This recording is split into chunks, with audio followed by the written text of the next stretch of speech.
আপনার জানলে তো কষ্ট পাবেন।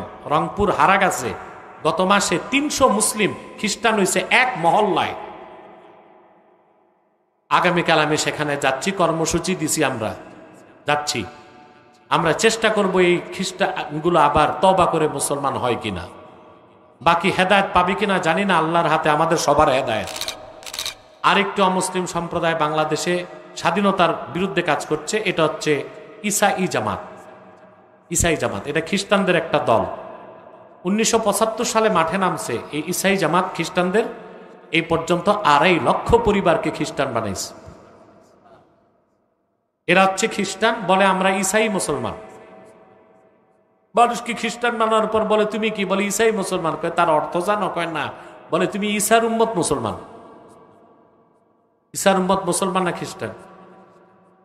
আবার প্রকাশ্যে কিছু খ্রিস্টান মিশনারি কাজ করে যাচ্ছে, প্রকাশ্যে খ্রিস্টান বানাচ্ছে। আপনার জানলে তো কষ্ট পাবেন।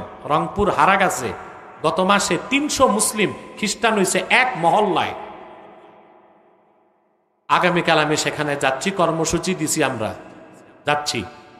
আমরা চেষ্টা করব এই খ্রিস্টানগুলো আবার তওবা করে মুসলমান হয় কিনা, বাকি হেদায়েত পাবি কিনা জানি না, আল্লাহর হাতে, আমাদের সবার হেদায়েত। তবে এলাকার মানুষকে সজাগ করা তো দায়িত্ব।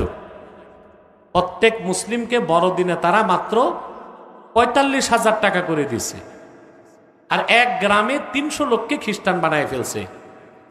ওখানে কি মৌলবীরা নাই? পিসাবরা নাই?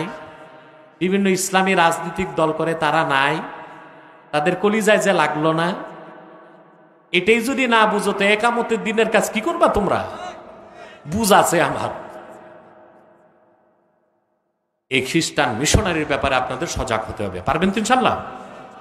আরেকটা বাতিল ফেরকা হিজবুত তাওহীদ, সাবধান থাকবেন এটার ব্যাপারে। এটা একটা জঘন্য ফেরকা, ইসরায়েলের টাকায় চলে।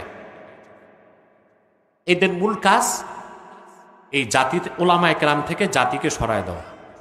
আপনারা জানেন যেই বকরির পালের রাখাল নাই, ওই বকরি যায় বাঘের পেটে।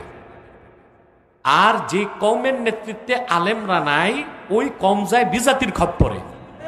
কথাগুলো মনে থাকবে। আল্লাহ আমাদেরকে কবুল করুক, মঞ্জুর করুক।